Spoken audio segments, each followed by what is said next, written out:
A história começa com a antiga e sombria família Persirade, conhecida como a linhagem de alquimistas mais misteriosa daquele mundo. Obcecados em entender as leis do universo e alcançar a divindade por meio do corpo físico, esses alquimistas enlouquecidos espalharam desastres bioquímicos por toda a Terra. No entanto, 300 anos atrás, a família entrou em declínio por motivos desconhecidos. O único herdeiro talentoso que restou foi Isao Persirade, o maior alquimista de seu tempo. Ele jurou restaurar a glória da família criando armas bioquímicas que pudessem rivalizar com os próprios deuses. Após 400 dias de trabalho intenso, ele estava prestes a concluir sua criação mais poderosa, chamada de Calamidade Final. Durante esse processo, Isao dava ordens a um rato que servia como seu assistente, embora o relacionamento entre os dois fosse desastroso. Eles estavam testando a criação em um sujeito com batimentos cardíacos fracos e temperatura instável, mas com sinais vitais ainda ativos. Na fase final, Isao adicionou substâncias ao corpo do sujeito. A última etapa era drenar o fluido de azote, reduzir a pressão e abrir o tanque. Quando o tanque foi aberto, ele estava ansioso. Aquela era sua maior criação, capaz de destruir o mundo. Em mãos, ele tinha um desenho da aparência ideal da Calamidade Final, uma criatura fantasmagórica que traria o domínio absoluto. Mas o que saiu do tanque foi o oposto do que imaginava. Em vez de um monstro aterrorizante, surgiu uma mulher loira, bonita e sem qualquer aparência sobrenatural. Isao ficou frustrado, mas decidiu observá-la com cuidado. O rato avisou que o contato direto com o teste violava os protocolos do próprio Isao, mas ele não se importou. Ele pensou que aquela forma feminina poderia ser só uma defesa natural da Calamidade Final. Imaginou que os seios dela fossem na verdade recipientes de energia. Resolveu confirmar isso pessoalmente. Depois do teste, concluiu que se tratava apenas de um ser humano comum. Logo, percebeu que partes importantes estavam faltando. O braço esquerdo do Anjo da Extinção, que havia sido implantado, não estava presente. Os olhos da Imperatriz Esmeralda também não estavam ali. E o coração mecânico perpétuo tipo 1 não funcionava, pois Isao não ouvia o som do sangue circulando. Sem aviso, a Calamidade Final atacou seu próprio criador. O rato, ao ver isso, achou que herdaria sozinho o legado da família Persirade. Já tinha até preparado o epitáfio de Isao, mas o alquimista, mesmo caído, começou a ameaçar seu assistente. O rato acreditou que ele era cruel até mesmo na hora da morte. No chão havia sangue experimental com propriedades mutantes de fogo. Isso significava que Isao Persirade ainda estava vivo. Isao lembrou ao rato que ele mesmo havia colocado uma extração de alma líquida manifestada no processo. Isso significava que sua alma tinha uma afiliação natural e por causa disso não sofreria danos graves. O rato, confuso, não se lembrava de ter feito isso, porém após pensar melhor ele percebeu que na verdade havia feito sim, só que estava um pouco bêbado na época. Em vez de seguir o procedimento correto, ele acabou colocando a extração de alma na própria bebida. Ao perceber isso, o rato pensou que tudo estava acabado para ele, mas Isao não estava preocupado com isso no momento. Ele só queria que a Calamidade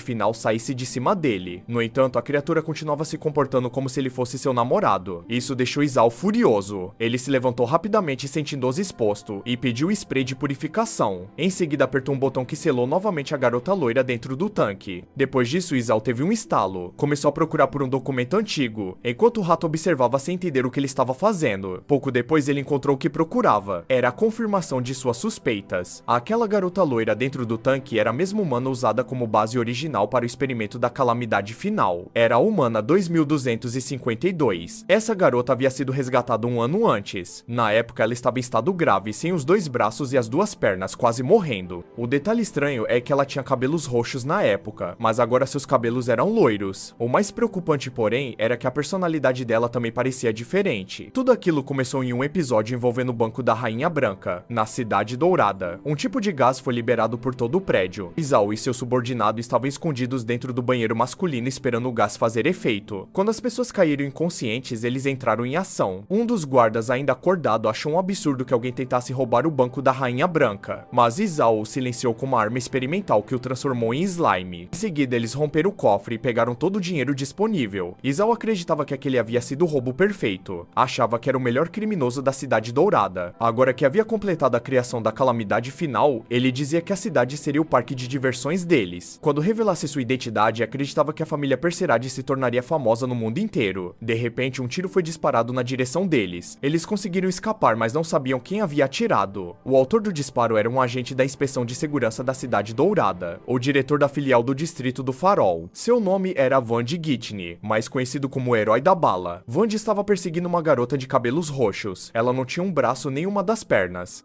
Isao e seu rato assistente não entendiam por que aquele homem estava atrás de uma garota tão debilitada. mas o motivo era simples. Aquela humana havia assassinado 5 dos melhores detetives de Wandi, e agora, completamente vulnerável, ela ainda era alvo. O agente queria obter com ela a lista de assassinatos cometidos pelos Pia. A garota, porém, não possuía cordas vocais. Ela havia sido modificada em experimentos da própria unidade operacional que Wandi liderava. Ele mesmo esqueceu disso no calor do momento. Antes que ela pudesse fazer qualquer movimento, ele atirou em sua mão. Durante a abordagem, encontrou um velho ursinho de pelúcia com ela. Ela demonstrou que aquele objeto era importante, tentando protegê-lo, mas Wandi o destruiu diante de seus olhos. Isso a deixou em choque. Ele declarou que mesmo que não conseguisse recuperar a lista, levaria o cadáver dela, pois ainda assim teria uma boa recompensa. Izao jamais teria imaginado que o nêmesis dos criminosos da Cidade Dourada era, no fim das contas, um homem obcecado por dinheiro. Wandi ficou imediatamente em alerta ao perceber a presença do protagonista. Sem hesitar, Izao Persirade se apresentou como o criminoso mais maligno da Cidade Dourada e o maior alquimista de todo o século. Logo em seguida apresentou seu companheiro de confiança, o Dr. Rato Louco, seu assistente. O velho agente começou a subestimar os dois, mas Izao, agindo com rapidez, arremessou sacolas cheias de dinheiro na direção dele. Foi nesse momento que Wandi entendeu que aquele dinheiro havia sido roubado do banco da Rainha Branca. E pior, os dois estavam se gabando disso como se fosse uma grande façanha. Wandi achava tudo aquilo patético. Na sua visão, apenas criminosos inseguros e com baixa autoestima sentiam a necessidade de se exibir. Para ele, quem age assim não passa de um novato fracassado. Apesar de não gostar de matar iniciantes, pois dizia que suas balas eram caras demais para isso, decidiu fazer uma exceção. Deu 3 segundos para que os dois corressem, mas Izao, sempre ousado, afirmou que queria ver o disparo do melhor atirador da cidade. Wandi se preparou para atender ao desejo dele, mas algo estranho aconteceu. Na hora de puxar o gatilho, ele não conseguiu. A arma ficou pesada em sua mão, seu corpo não respondia. Acabou caindo de joelhos. Foi então que ele percebeu a verdade. Dentro das sacolas de dinheiro havia um gás especial que interferia nas células nervosas humanas. Wandi achava que os dois haviam aparecido para resgatar a garota, mas estava enganado.